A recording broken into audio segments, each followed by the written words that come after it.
할렐루야. 네. 주 앞에 오신 성도님들 기쁨으로 환영합니다. 이제 3월 봄이 되었습니다.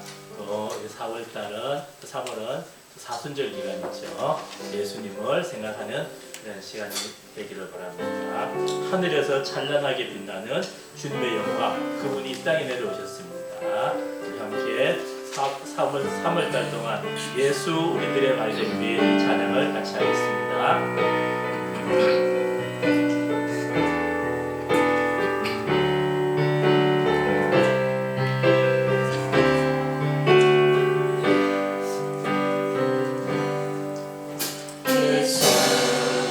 우리들의 밝은 빛 은혜와 긍휼을 베푸시는 주 그의 길을 따라가는 주의 자녀들에게 항상 밝은 빛을 비춰주시네.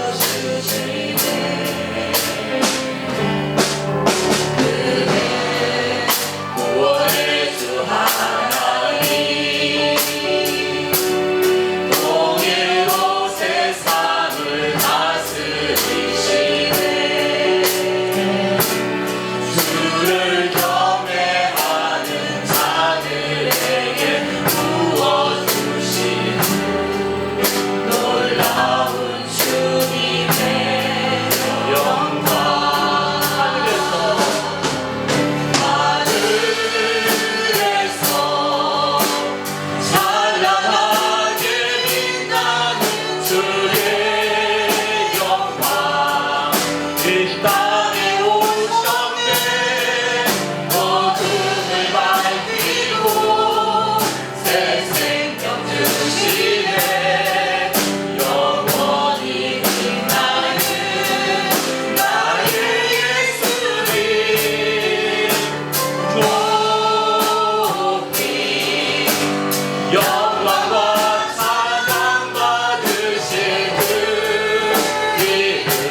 시편에 우리 주는 위대하시며 능력이 많으시며 그의 지혜가 무궁하시도다. 그가 구름으로 하늘을 덮으시며 땅을 위하여 비를 준비하시며 산에 풀이 자라게 하시며 들짐승과 우는 까마귀 새끼에게 먹을 것을 주시도다. 예루살렘아 여호와를 찬송할지어다. 시온아 네 하나님을 찬양하라. 이렇게 고백하고 있습니다. 우리 함께 주님을 찬양하도록 하겠습니다.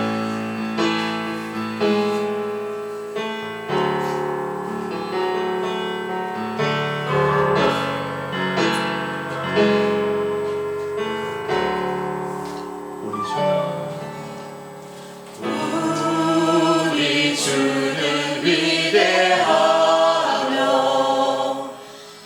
능력이 많으시도다.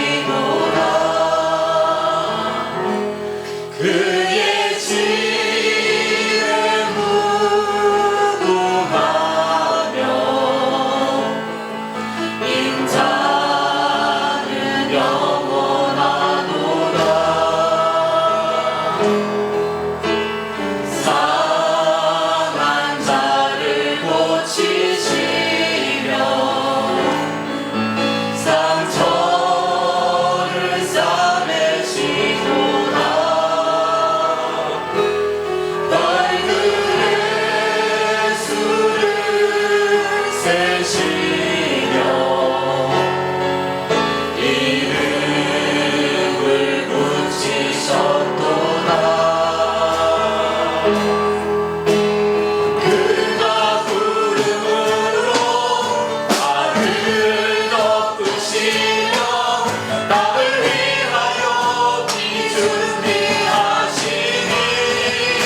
하나님, 우리가 주 앞에 나왔습니다.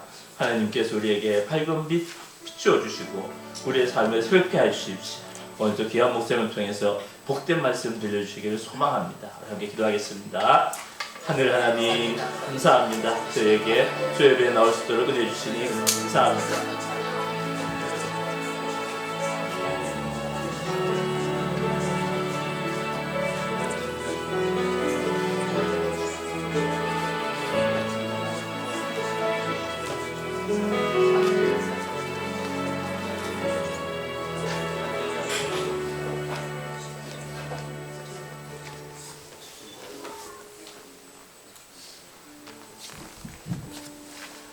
은혜로우신 하나님 감사합니다. 저희를 구속하신 그 거룩하신 성부 성자 성령 삼위일체 되신 하나님의 성호를 이 저녁 찬양합니다. 오늘도 주님의 권속들이 우리를 구원하신 그 구원의 이름을 부르며 감사를 드립니다. 오늘 이 저녁에 3일 예배로 3일 기도회로 불러주신 은혜 또한 감사합니다. 그러나 저희가 이곳에 온 것은 저희 힘으로 온 것이 아니라 내주해 주시는 성령님께서 이끄시고 우리 심령 가운데 믿음과 사모하는 마음을 주셨기 때문에 저희들이 이곳에 온 줄 믿습니다. 오늘도 그 하나님께 영광 돌리기를 원하나이다. 오늘도 주님 앞에 나온 우리 모두에게 먼저 예수 그리스도의 보혈로 저희들의 심령을 깨끗하게 하여 주시고 새롭게 해 주옵소서. 그 보혈의 능력을 의지하여 남은 3일도 살아가기를 원합니다. 우리의 영혼이 보혈의 샘물에 잠기게 하사 우리의 속사람이 새 힘을 얻게 하여 주시고 죄와 싸워 이길 수 있는 믿음의 능력을 허락하여 주시고 말씀을 들을 때 말씀을 지켜 행할 수 있는 믿음 또한 허락해 주옵소서. 이 저녁 한 사람도 거저왔다 거저가지 않게 하시고 진리의 영께서 말씀으로 찾아오셔서 오늘 말씀으로 찾아오신 예수님 만나게 해 주옵소서. 감사하며 예수님의 이름으로 기도드리옵나이다. 오늘 우리에게 주신 하나님 말씀 함께 찾도록 하겠습니다. 시편 1편 1편 1절에서 3절 말씀입니다.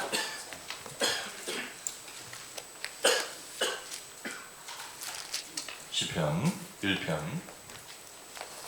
1절에서 3절 말씀. 우리 세 절이니까요. 우리 한 목소리로 세 절, 1절부터 3절까지 함께 봉독하겠습니다.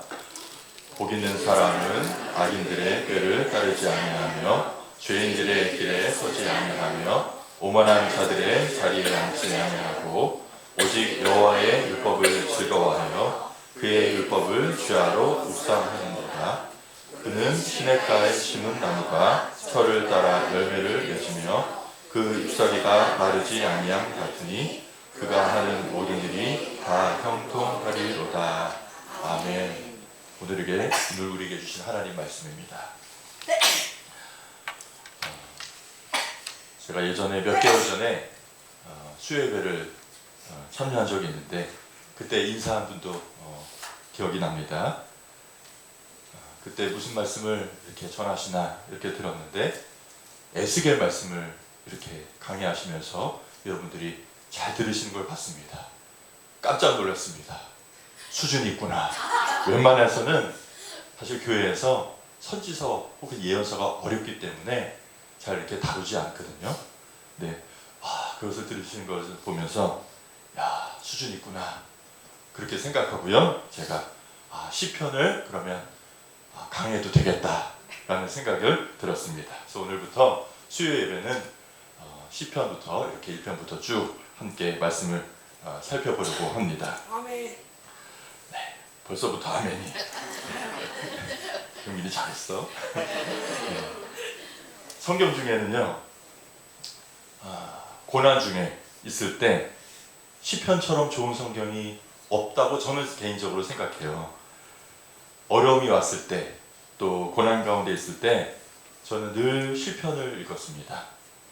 읽으면서 마음을 쏟아내고 읽고 또 읽고 시인이 이렇게 마음을 막 토로하면서 읽는 그 심정이 꼭 내 심정 같고 또 시인이 고난 중에서도 하나님 붙잡는 그 신앙 고백을 보면서 나도 그렇게 하게 해주세요. 그렇게 읽으면서 하나님 붙잡고 힘을 또 내고 다음날 또 읽으면서 하루를 버텨내고 그랬던 것 같습니다. 그래서 시편은요 계속 읽어도 계속 새롭습니다. 환경이 바뀌고 또 신앙의 연수가 올라가면 올라갈수록 그때그때 또 제 신령도 바뀌고 제가 아는 것도 달라지고 하나님과의 관계도 또 다시 한번 이렇게 깊어지기 때문에 그때그때 다가오는 메시지가 또 달라서 시편은 끊임없이 올라오는 샘솟는 샘물 같다 이런 느낌이 듭니다. 제가 지금 이제 거의 40대 후반이 됐는데 제가 또 60대가 되고 70대가 되어서 읽는 시편은 또 다를 것 같아요. 그래서 이 시편이 신앙 고백이 들어가 있기 때문에 사실은 뜬구름 잡는 얘기가 없어요. 다 실생활에서 아주 기도하면서 진액을 빼면서 부딪히면서 그러면서 내가 느끼는 그 하나님, 내가 만난 하나님, 정말 내가 고백할 수 있는 그 하나님을 지금 여기서 다 하나님께서 고백하게 하셨기 때문에 오늘부터 나눈 이 시편의 말씀이 또한 우리에게도 다가와서 나의 삶의 고백이 되고 정말 삶 속에 살아계신 하나님 만나기를 축원합니다. 아멘. 시편에 들어가기 앞서서요. 도대체 이 시편이 무슨 책인가? 도대체 어디에 속해 있나? 이거를 먼저 한번 간단하게 살펴보려고 합니다. 우리가 성경을 이제 두 부분으로 나누죠. 구약하고 신약이죠. 네. 구약하고 신약으로 나눠지는데 구약 이를 쓰니까 옛날 언약, 옛날 계약 이런 뜻입니다. 그러니까 구자를 빼면은요 언약, 언약서 혹은 계약서 이런 뜻입니다. 여러분 보세요. 여러분 계약 다 써보셨죠? 혹은 뭐 우리가 월세를 산다든지 전세를 간다든지 이럴 때 계약서 다 써보셨죠? 네. 아멘. 몇 분 대답 안 하신 거 보니까 나는 원래 태어나서부터 금수저라 자가라서 나는 계약을 해본 적이 없어. 부럽습니다. 저는 월세만 아주 그냥 2년 4년마다 이사를 허건날 다녀서 계약서를 많이 썼거든요. 계약서가 있는데 쉽게 얘기해서 구약은 계약서예요. 그럼 보세요. 계약의 내용이 있을 거 아닙니까? 뭐 이건 이렇게 하고 이건 이렇게 하고 집 계약이면 얼마를 줄 거고 몇 동 몇 호일 거고 몇 월 언제부터 언제까지 계약이 돼 있을 거고 계약의 내용이 있을 거예요. 그럼 성경의 구약에도 그 계약의 내용이 똑같이 있을 건데 그건 뭐냐? 레위기라고 볼 수 있어요. 레위기에 뭐가 들어가 있습니까? 계약의 내용이 들어가 있어서 거기에 하나님께 어떻게 예배하고 하나님을 어떻게 섬겨라. 그래서 레위기의 제사법이 나와 있는 거예요. 그냥 막 예배하는 거 아니다. 하나님 방법대로 하는 거다. 그리고 하나님께 어떻게 관계를 맺는지 뿐만 아니라 수평적으로 사람들에게 이렇게 해라. 그 내용이 다 들어가 있어요. 레위기에 들어가 있죠. 자, 그럼 계약의 내용이 레위기구나. 그럼 보세요. 계약서 딱 보면은 맨 처음에 계약의 대상이 나오죠. 갑과 을이 나옵니다. 그러면 계약서니까 갑과 을이 나올 거예요. 그게 뭐죠? 창세기죠. 그렇죠. 역시 장로님께서 한 번에 대답을 해주셨습니다. 창세기에는 하나님께서 누구와의 관계를 맺는지, 그래서 아담부터 시작해서 맨 50장까지 가니까 계약을 맺는 12형제가 나오는 거예요. 그래서 왜? 그 형제들이 몇 지파를 만들어가는 거예요? 하나님과의 계약을 맺는 12지파가 그렇게 나오는 거예요. 그래서 창세기가 50장에서 마감이 되는 거예요. 자, 그럼 계약의 대상이 이제 창세기에서 나왔습니다. 그러면 하나님하고 이스라엘 백성들하고 어떻게 계약을 맺는지 과정이 나올 거예요. 그 과정이 어디 있는 거죠? 창세기 다음에 출애굽기죠. 그래서 어떻게 해요? 출애굽을 해서 어디게 해요? 언약을 시내산에서 맺고 그런 과정들이 다 나오고 그리고 계약을 맺는 목적이 거기에 쏙 들어가 있어요. 창세기 19장에 우리가 이제 나중에 살펴볼 테지만 너희는 그냥 뽑은 게 아니야. 제사장 나라야. 제사장 나라야. 제사장 나라는 뭐 하는 나라야? 하나님하고 너희는 제사장 나라가 돼서 많은 열방들을 오게 하는 다리 역할을 해야 된단다.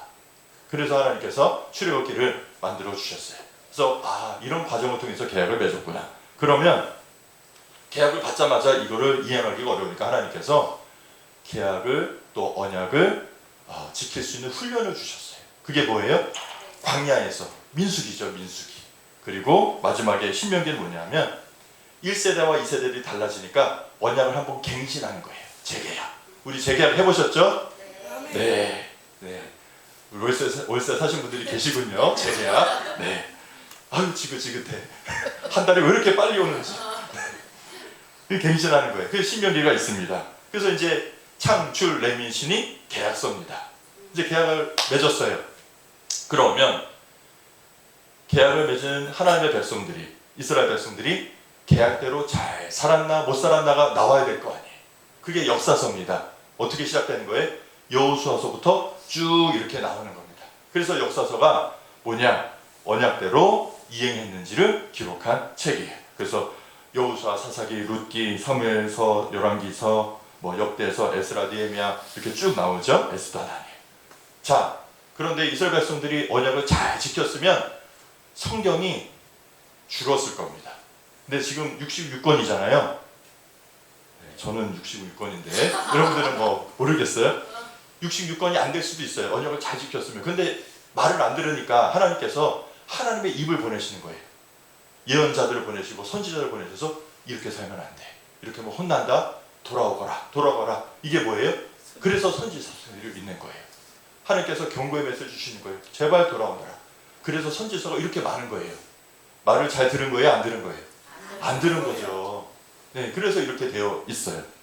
그러면 지금 제가 언급하지 않은 게 있습니다.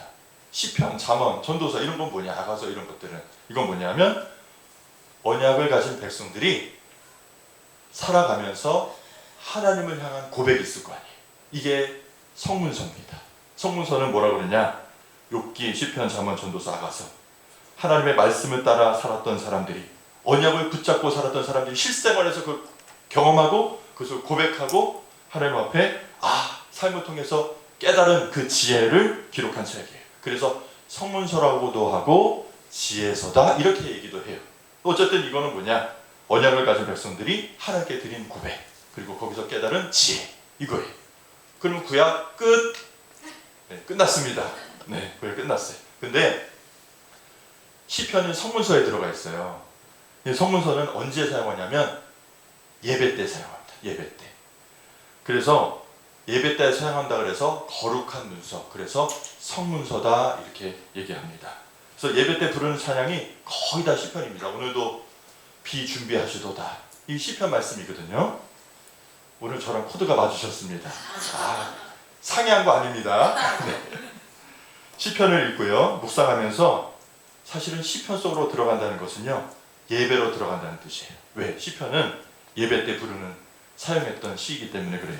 그래서 시편을 읽는 사람은 하나님 앞에 예배 드리러 온 예배자가 되는 거예요. 시편 안으로 들어간다는 것은. 그래서 오늘 우리 모두가 예배자가 되어서 시편 속으로 한번 들어가 보겠습니다. 구약 성도들은요, 우리는 교회로 나오지만 예전에는 어디로 갈까요? 성소가 있잖아요. 그래서 성소로 갑니다. 그리고 성소로 가면 제일 먼저 이제 입구가 나올 거예요. 집으로 치면은 문이죠. 들어가는 문. 그럼 입구로 이제 성소 안으로 들어가야 되는데 오늘 읽은 시편 1편은 성소에 뭘까요? 그렇죠. 아멘. 역시 제일 먼저 대답해 주셨습니다. 다음에는 여기다 뭔가 상품을 마련해서 드려야 될 것 같은 느낌이 드는데요. 시편 1편은 문입니다. 입구예요. 성소의 대문인데 예배자가 이제 하나님 앞에 예배하려고요. 시편이라는 성소에 들어가려고 하는데 1편에 이 대문 위에다가 뭐라고 써놓으신 거예요. 하나님께서. 성소 문 위에 뭐가 써있나 보니까 질문이 들어가 있는 거예요. 성소에게 들어오려고 하는 사람에게 하나님께서 먼저 질문을 주십니다. 어떤 질문이 써있냐? 세상에는 두 가지 종류의 사람이 있다. 복 있는 사람과 복 없는 사람. 의인과 악인. 여호와께서 인정하시는 사람과 망하는 사람. 모든 일에 형통한 사람과 바람에 나와 나는 겨와 같은 사람. 이 두 가지 길이 있는데 너는 어느 길로 가겠느냐? 이렇게 질문이 써 있는 거예요. 그래서 오늘은 두 가지 길 중에 첫 번째 복 있는 길을 먼저 살펴보겠습니다. 1절부터 3절까지 먼저 살펴볼 텐데요. 제일 먼저 1절에 뭐가 나오냐면 복이 있도다. 원어에 이렇게 써 있어요. 복이 있도다. 복은 우리 성경에 이제 복 있는 사람은 이렇게 되어 있는데요. 복이 나옵니다. 성경에도 복이 나와요. 우리도 이제 복이라는 단어가 있죠. 야, 너 참 복 받았어. 이었는데 예수님의 십자가 은혜 때문에 하나님과 화평을 누리게 되었습니다. 그래서 사실 우리는 세상에서 가장 큰 복을 받은 거예요. 그게 가장 큰 복입니다. 그럼 이 복된 삶을 계속 잘 살려면 어떻게 해야 하는가? 교훈을 주시는 거예요. 본문에서는 두 가지를 말씀하시는데, 첫 번째는 소극적이면 이거는 하지 말아라. 두 번째는 적극적이면 이것은 행하거라. 이렇게 두 가지 말씀을 하세요. 1절 봅니다. 1절에 소극적인 방면에서 복인의 의인이 하지 말아야 될 걸 말씀하세요. 자, 처음에 뭐가 나오냐? 악인들의 꾀, 혹은 악인들의 정확한 의견은, 번역은 악인들의 의견을 따르지 않는 겁니다. 악인들의 의견을 따르지 않아요. 둘째, 죄인들의 길, 죄인들의 길 혹은 죄인들의 태도와 삶의 방식을 따라가지 않는 거예요. 그 길 위에 서지 않는 겁니다. 세 번째, 뭐냐면 오만한 자 혹은 완고한 자. 오만하고 완고한 거는 뭐에 대해서 지금 완고하다고 말씀하신 거냐면, 하나님께 책망 듣기를 싫어하는 자를 얘기해요. 하나님께 책망 듣는 게 좋나요? 안 듣는 게 좋나요? 네, 좋아요. 그렇죠. 역시 좋았어. 들어야죠. 우리는 연약해서 똑바로 가는 것 같은데 눈 감고 가는 것처럼 똑바로 간다고 하는데 이렇게 비껴갈 때고 이렇게 비껴갈 때가 있어요. 멀리서 보면 그게 보이는데 우리는 한 발짝 한 발짝 가기 때문에 내가 지금 바른 길로 가고 있나를 잘 몰라. 그럼 그걸 수정을 누군가 해주셔야 되잖아요. 하나님이 그래서 책망이라는 이름이 있지만 사실은 사랑하셔서 정도를 가기 위해서 말씀하시죠. 책망이 있어야 하나님 자녀입니다. 책망이 없으면 난 하나님 책망이 없어, 너무 좋아, 그렇지 않아요. 그 두려운 일입니다. 왜? 하나님이 그는 자녀라고 생각하지 않으시기 때문에 책망을 안 하시는 거예요. 정말 두려운 일입니다. 책망이 너무너무 사실은 감사한 일이죠. 마지막에 오만한 자, 책망 듣기 싫어하는 자리에 앉지 않습니다. 자리에. 여러분, 지금 첫 번째, 두 번째, 세 번째가 나왔는데요. 그 단계를 한번 유심히 보세요. 뭔가 진행되는 것을 느껴볼 수 있어요. 자, 보세요. 처음에는 아기들의 꾀와 의견을 따라가다가 혹은 따라다니다가, 지금 따라갔죠. 그 다음에 죄의 길에 아예 올라타게 됩니다. 따라다니다가 그 길 위에 올라서게 돼요. 결국에는 책망 듣기를 싫어하는 자, 교만한 자가 되어서 그 악한 자리에 어떻게 해요? 주저앉아버리는 거예요. 떠나지 않는다는 거예요, 이제는. 여러분 보세요. 서면 어떻게 해요? 앉고 싶고, 앉으면 눕고 싶고요. 누우면 그렇죠. 그 사람의 마음이 그대로 나와 있습니다. 그러니까 여러분, 그렇게 안 되려면 아예 처음부터 따라가면 안 돼요. 아예. 죄는 작은 것부터 시작되잖아요. 작은 것부터 하나하나 타협하다 보면 결국엔 나중에 큰 것도 잃어버리게 됩니다. 다 도둑 맞아요. 예를 들어 볼게요. 여러 가지가 있지만 저는 이제 개인적으로 내 마음에 요새 조금 감사가 없다, 감사의 찬양이 이렇게 지나가다가 운전하다가 좀 흘러나오지 않는다 그러면 이거를 제 믿음이 떨어졌나 안 떨어졌나의 시금석으로 삼습니다. 감사가 지금 툭 안 튀어나오네. 어디 가는데 차 타고 운전하는데 흥얼거리면서 찬송이 안 나오네. 그러면 이제 감사가 떨어졌구나. 회복해야지. 기도해야지. 저는 이제 감사를 기준으로 삼아요, 개인적으로. 근데 감사를 왜 잃어버리냐? 처음부터 어느 날 그냥 흘러가면 다 잃어버리는 게 아니에요. 어떻게 되냐? 처음에는 무슨 일 때문에 그냥 기분이 살짝 누구 때문에 나빴어. 살짝 빈정이 상했다 그러죠? 상했어.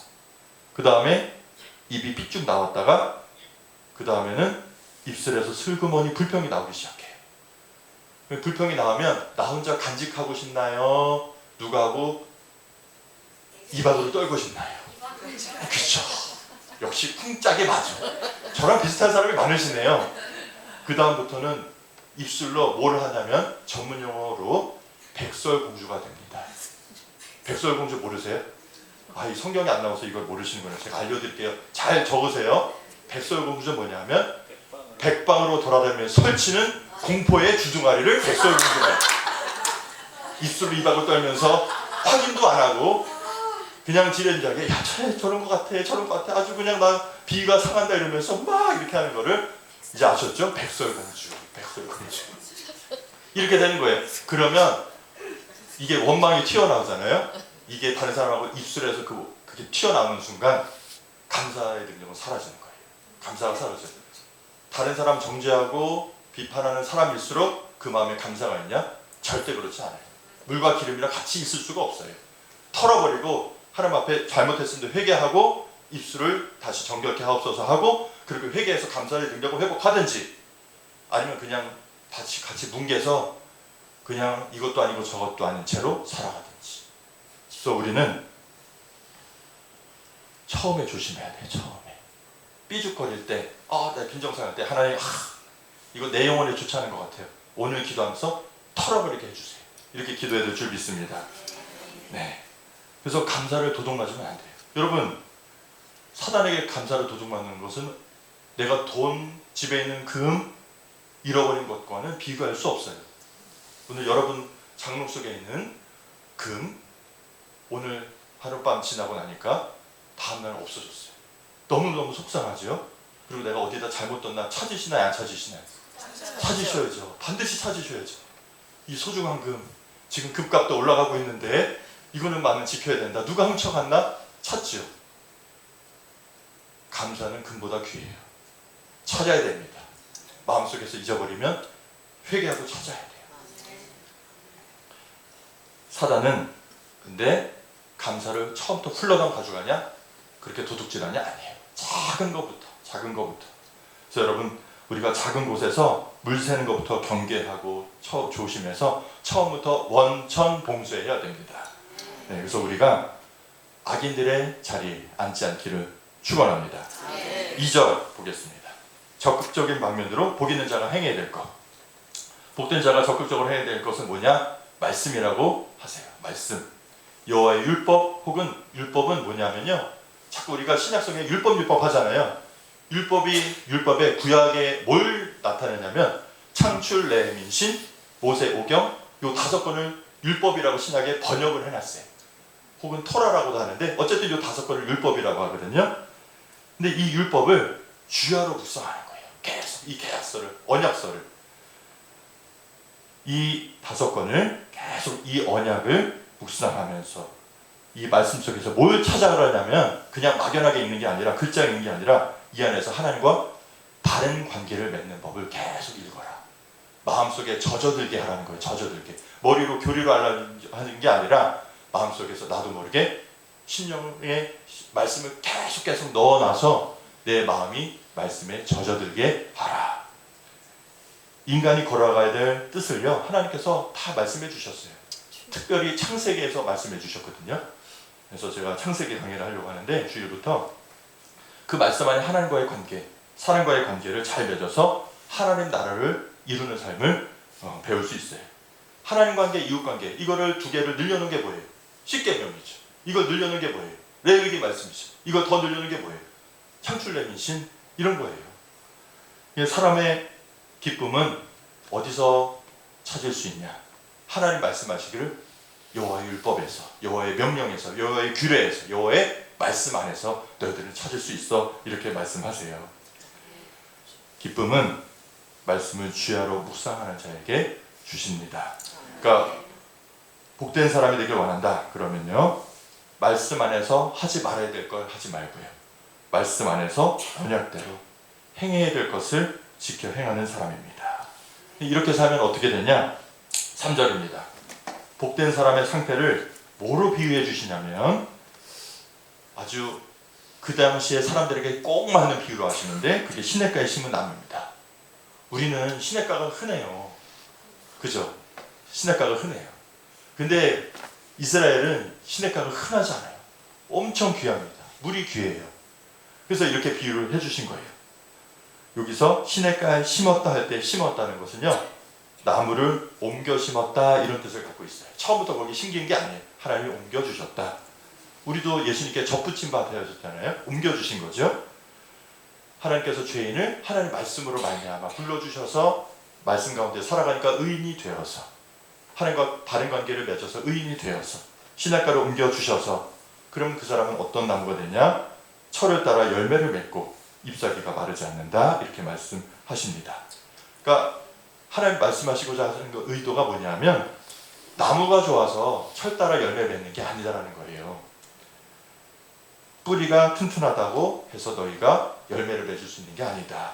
아무리 좋은 나무라도 모래땅에 심어 놓으면 광야 안에 그냥 물도 없는데 콱 심어 놓으면 금방 다 말라 죽습니다. 생명이 되는 물이 흐르는 시냇가의 나무가 심어졌기 때문에 그 나무는 사는 거예요. 우리도 마찬가지죠. 생명의 근원 대신 예수님께 접붙임 바 되었기 때문에 우리가 사는 거죠.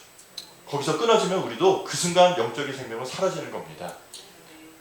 말씀이 흐르는 시냇가에 우리의 뿌리가 박혀 있다면 열매를 맺는 것은 지극히 정상이라는 거예요. 또 우리도 성령의 열매를 맺는 것은 야 대단하다. 야 어떻게 저렇게 성령의 열매를 맺냐? 저 사람은 믿음이 정말 좋나 봐. 이게 아니라는 거예요.